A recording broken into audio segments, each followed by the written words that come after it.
बस world famous doctor, engineer, plumber, police officer Johnny since he इस शादी में दिखाई नहीं दिए। तो मुझको तो ये समझ में नहीं आता कि जो इंसान मतलब बियोंसे को, जस्टिन बीबर को अपने घर पे गाना गाने के लिए बुला सकता है, उस इंसान के घर की शादी को देखकर आखिर भारतीय इतने चौंक क्यों रहे हैं?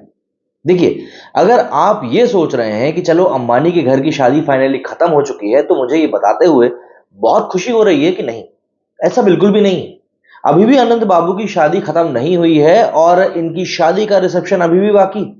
But finally we are close to grand finale. और जो लोग सवाल कर रहे थे कि मोदी देखो अखिलेश के डर से शादी में नहीं आए, तो जी मोदी जी के रिसेप्शन में आने की पूरी पूरी संभावनाएं है। हाँ, अब वहां नेशनल भाभी जॉर्जिया मेलोनी होंगी या नहीं होंगी ये मुझे नहीं पता। और वैसे भी अखिलेश यादव की नजर के बारे में तो कोई यही बता रहा था कि शादी में वो डिंपल भाभी के साथ कम और सोने की टोटियों की तरफ ज्यादा देख रहे थे। खैर, ये बात मैं नहीं बल्कि सोशल मीडिया पर मौजूद कोई अज्ञात सूत्र ये बातों को बोल रहा था। Actually you can tell this is a grand collaboration. मतलब आप देखिए ना, सलमान खान, ऐश्वर्या राय, योगी और अखिलेश, हालांकि योगी जी आए नहीं, John Cena, Mike Tyson, Ajit Pawar, Sharad Pawar, Modi, Rahul, Salman, Katrina, Shahid, Kareena, Vasundhara Raje, Mamata और किम कार्डेशियन जी और ममता बनर्जी को आप एक छत के नीचे इमेजिन करके देख लीजिए। जॉन सीना और सल्लू भाई के बीच में तो अगर रॉयल रंबल का मैच हो जाता तो और भी मजा आ जाता। और माही भाई को शायद देख के ऐसा भी लग सकता है कई लोगों को कि अपनी शादी की शेरवानी डालकर आ गए। मतलब देखो, बुरा मानने वाली बात नहीं है, ऊपर वाले का दिया हुआ इतना पैसा है माही भाई के पास कि वो जब एक बढ़िया सा हेयर स्टाइलिस्ट रख सकते हैं जिसके बारे में मशहूर है कि वो 3 लाख रुपए लेता है बाल काटने के, तो कपड़ों के लिए भी तो कोई ढंग का आदमी रख ही सकते हैं। वैसे कैटरीना जी की साड़ी और उनका लुक एक तरफा ही लग रहा था। लेकिन जो भी हो भैया, शादी तो वाकई में काफी ज्यादा ग्रैंड हो गई। और मैं तो ये बोलता हूं कि लोग करण जौहर को एवं ही इतना कोसते हैं कि भारतीयों को तुमने शादी को लेकर बिगाड़ दिया है। मतलब आप अंबानी जी को देखो, मतलब यार पैसा वाकई में हो तो आखिर इंसान क्या कुछ नहीं कर सकता। और मैं आपको लिटरली बताऊं, अगर पैसा आपके पास है, क्योंकि पैसा सब कईयों के पास होता है, बहुतों के पास होता है, लेकिन अगर आपको उसे खर्च कैसे करना है ये सीखना है, तो आपको Ambani school of wedding science में दाखिला लेना पड़ेगा। मतलब कम ऑन सीरियसली यार, ये तो हम सब जानते हैं कि शादी में लोग दूल्हा दुल्हन को आशीर्वाद देने कम और फ्री का ठूसने और फोटो खिंचवाने के लिए ज्यादा आते हैं। और ऐसी जगह पर जहां पर कितने मुफ्तखोर मौजूद हो, उस शादी में अंबानी जी ने 5,000 करोड़ रुपए का एस्टिमेटेड अमाउंट खर्च कर दिया है। मतलब मैं तो इसमें ये तक नहीं बता पाऊंगा कि 5,000 करोड़ में जीरो कितने आते हैं। बट देखो, है तो आखिर में गुज्जू ही, तो अपने ही कर्मचारियों के साथ में कंजूसी कर गए और शादी के गिफ्ट के तौर पर आलू भुजिया बांट डाली। लेकिन एज अ बिजनेसमैन मुझे ये शादी कम और अपने एम्पायर को ग्लोबल स्टेज पे रिकॉग्नाइज करवाने का एक बड़ा ग्लोबल मीटअप ज्यादा लगा। इसलिए आप इसे अनंत अंबानी की शादी नहीं बल्कि मोटा भाई का बिजनेस इवेंट बोले तो ज्यादा ठीक रहेगा। मतलब आप देखो ना, यहां कौन नहीं आया, फीफा के प्रेसिडेंट से लेकर दुनिया के तमाम पावरफुल लीडर्स, एंटरटेनमेंट सेलिब्रिटीज से लेकर स्पोर्ट्स पर्सनालिटीज तक। अरे यार, हद तो तब हो गई जब वहां मुझे सैमसंग का सीईओ भी दिखाई दे गया हाथ जोड़कर खड़ा हुआ। बट आपने यहां पर का एक चीज नोटिस करी, रतन टाटा जी यहां पर दिखाई नहीं दिए। और शुक्र मानो, नजर से बचाने के लिए इन्होंने नेशनल पनौती एमबीए चाय वाला को नहीं बुलाया। वैसे अब तो वो भी देश के लिए काम कर गया है। बट एक तरह से दुनिया की पूरी जीडीपी कल अंबानी जी के घर खाना खाने पहुंची हुई थी। शुक्र है वहां पर किसी ने मकसद के बारे में नहीं सोचा। वैसे अगर हम लोग इनकी गेस्ट लिस्ट को देखें तो ये किसी के मन में भी फोमो क्रिएट कर सकती है। और बीकेसी बांद्रा कुर्ला कॉम्प्लेक्स के बारे में तो कल एक और न्यूज वायरल हुई कि वहां के गरीब कर्मचारियों को, जो कि ये सोच रहे थे कि चलो उनको भी शादी की एक झलक देखने को शायद मिल जाएगी, उन सबको लिटरली एक शादी के लिए वर्क फ्रॉम होम दे दिया गया। आई मीन सीरियसली, लोग बेचारे जरूरत के टाइम पे मांग मांग कर थक जाते हैं कि उनको वर्क फ्रॉम होम मिल जाए, पर उनको नहीं मिलता। और यहाँ पर एक किसी दूल्हे पट्टे की शादी के चक्कर में इन लोगों को घर पे बैठ के काम करने को बोल दिया गया, जिनमें से शायद कई तो घर पे बैठना भी नहीं चाह रहे थे। लेकिन दिल मेरा तब गार्डन गार्डन हो गया जब तेजस्वी भैया मंच से चिल्लाने के बाद कि अंबानी चोर है, पूरी निडरता के साथ में छाती चौड़ी किए हुए अंबानी जी की शादी में सिर्फ ये बोलने उनको पहुंच गए कि आप मोदी जी के दोस्त है ना। लेकिन इससे पहले जैसे ही तेजू भैया वहां पर पहुंचे और उनकी मुलाकात अखिलेश भैया से हुई, तो दोनों ने मिलकर तय किया कि इन पूंजीपतियों के खिलाफ बहिष्कार करने की जरूरत है। और उन्होंने गाजर का हलवा खाने से सीधे तौर पर मना कर दिया कि हम कैपिटलिज्म के विरोध में। वैसे अंबानी जी की शादी में शायद ही कोई नेता होगा जो नहीं पहुंचा होगा, और जो नहीं पहुंचा होगा वो रिसेप्शन में आ जाएगा।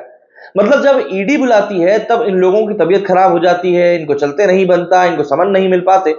लेकिन यहां पर शादी की बात आई तो दौड़े दौड़े चले आए। मतलब आप लालू जी की ही बात कर लीजिए, मतलब मैं उनकी बहुत रिस्पेक्ट करता हूं, लेकिन कौन माई का लाल बोल रहा था कि लालू जी अपने कदमों पे चल नहीं सकते। मतलब देखो ना, उनको जैसे ही अंबानी जी का एक न्योता पड़ा और लालू जी ने उसे बिल्कुल चारे के जैसे लपक लिया। अरे मतलब इन सब चीजों को भी छोड़ दो तो मोटा भाई ने एक छोटा सा इंडिया अलायंस का गेट टुगेदर ही अपने घर में करवा दिया।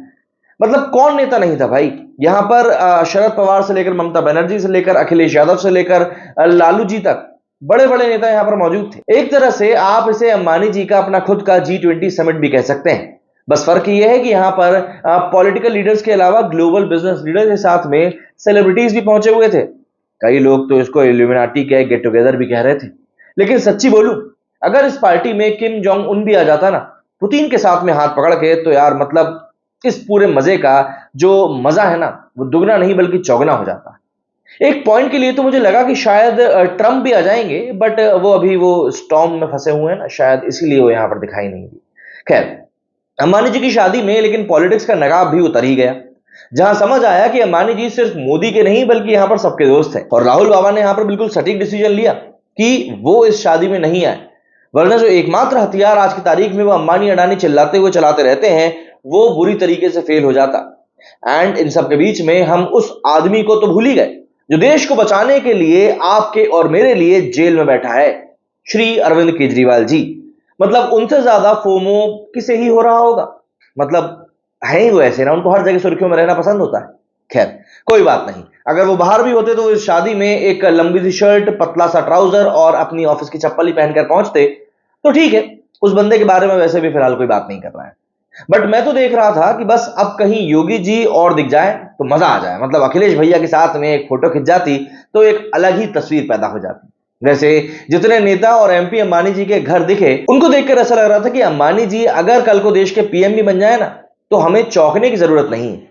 और वैसे भी Jesus, Mahatma Gandhi, Adolf Hitler, Karl Marx, Albert Einstein और जोसेफ स्टालिन ही तो रह गए थे, बाकी तो शायद सबके सभी आ गए थे। वही सोशल मीडिया का तो हाल ऐसा था कि फीड रिफ्रेश मारो कोई एक नया वीडियो आ जाता था। एक्चुअली में देखा जाए तो ये शादी कम और इल्यूमिनाटीज की मीटिंग ज्यादा थी। And to all the people unnecessarily hating Ambani, बेटा वो चला जाएगा तो तेरा मुंह निकल जाएगा इंटरनेट का बिल भरने में। वैसे प्राइस हाइक के बाद में बीएसएनएल ने उसका भी इलाज निकाल लिया है। लेकिन ये बात तो है, अंबानी जी अगर एक साल का डेटा इंडिया में फ्री कर देते ना तो आप ये मान लो कि अनंत भाई की उम्र जो है करीब 3000 साल बढ़ जाती, उनको दुआएं ही इतनी मिलती। वहीं पर बेचारे कॉम्पिटिटिव एग्जाम की तैयारी करने वाले एस्पिरेंट्स इस टेंशन में है कि कहीं यूपीएससी के सिलेबस में यही ना आ जाए कि बताओ गेस्ट लिस्ट में आखिर कौन कौन था। हालांकि बाद में एक रिपोर्ट यह भी सामने आई कि किसी ने किम कार्दाशियन को राखी सावंत बोलकर शादी में घुसने ही नहीं दिया। अच्छा, आपको क्या यह पता है कि किम कार्दाशियन ने करीब 12 साल पहले इंडियन फूड को डिस्गस्टिंग भी बताया था, और आज यहां मोटा भाई ने दाल ढोकली उनको खिलवा दिया। बट इन सब के बीच में हमारे बेचारे ये सो कॉल्ड बॉलीवुड के सितारे तो डांस पार्टी वाले ही बनकर रह गए। मतलब यहां पूरा का पूरा बॉलीवुड था। अक्की को कोरोना हुआ था बट उसके अलावा बाकी पूरा का पूरा बॉलीवुड था, और पूरा का पूरा बॉलीवुड यहां ऐसा लग रहा था कि बारात में सिर्फ नाचने वाली डांस पार्टी के तौर पर बुलाया गया है। उनकी तवज्जो उससे ज्यादा कुछ थी ही नहीं, बस वो वहां पर दूसरों का मनोरंजन करने के लिए और डांस पार्टी की एनर्जी को बढ़ाने के लिए मौजूद थे। एक्चुअली में ग्लोबल सेलिब्रिटीज के सामने इनको कोई पूछ भी नहीं रहा था। बॉलीवुड और साउथ की लड़ाई भी यहां पर खत्म सी होती हुई दिखाई दी। महेश बाबू, रजनीकांत, सूर्य, ज्योतिका, यश, जिसने देखा वो यही बोला कि भाई ये मतलब आखिर चल क्या रहा है। एक्चुअली में जब मैंने ये न्यूज पढ़ी थी कि यार 100 प्राइवेट जेट्स यहां पर शादी में लगाए जाएंगे, तब मुझे लगा कि ये फेक न्यूज होगी, बट नहीं जी। अब मुझे लग रहा है कि ये न्यूज वाकई में फेक थी, क्योंकि 100 प्राइवेट जेट में इन लोगों का काम नहीं बना होगा भैया, इनको तो और ज्यादा लग गए होंगे। वहीं क्रिकेटर्स तो बेचारे हैं वहीं फ्री के चिल्लर के जैसे यहां पर पहुंच गए थे, उनके बारे में तो कोई बात तक नहीं कर रहा है। रोहित भाई विंबलडन देखने निकल गए और विराट भाई को उनके बच्चों की याद आ गई, तो उनकी अपनी प्रायोरिटी सेट है। बट रोहित के बारे में शायद हम बोल सकते हैं कि वो रिसेप्शन में मौजूद रहेंगे। मोटे तौर पर देखा जाए तो बस एलियंस ही बच गए थे, बट कोई नहीं, अनंत राधिका के बच्चों की शादी के वक्त उनको भी इनवाइट कर लिया जाएगा। दरअसल मोटा भाई परिवार के लिए कुछ भी कर सकते हैं, ये बात तो तय है। बस world famous doctor, engineer, plumber, police officer Johnny since he इस शादी में दिखाई नहीं दिए। अच्छा, कई लोग थे जो शादी को लेकर मोटा भाई की आलोचना भी कर रहे थे कि यार बताओ इतना पैसा खर्च कर दिया, इतना दिखावा कर दिया। मैं एक छोटा सा स्टैट्स आप लोगों के साथ में शेयर करना चाहूंगा कि अगर हम लोग मोटा भाई के नेटवर्क की बात करें तो उनकी कुल संपत्ति करीब करीब 8 लाख करोड़ की है। बेटे अनंत की शादी के ऊपर उन्होंने जो पैसा खर्च किया है, करीब 5,000 करोड़ जो अब बताया जा रहा है, पहले 1200 करोड़ था, अगर मोटा मोटा मान ले तो वो उनकी पूरी संपत्ति का 0.25% है ना। ये एक आंकड़ा है अंबानी जी को लेकर। लेकिन अगर हम लोग एक आम भारतीय के बारे में बात करें तो एक आम भारतीय की जो औसत जीडीपी है वो 2.5 लाख रुपए है, और शादियों पे खर्च की बात करें तो वो लोग करते हैं करीब 12 लाख रुपए खर्च। मतलब जो पैसा अंबानी जी का 0.25% है ना खर्च करने वाला, वो आम भारतीय का 500% है। तो यहां पर अंबानी जी जितना कमा रहे हैं ना, उस हिसाब से वो एक चींटी बराबर भी खर्चा नहीं कर रहे हैं।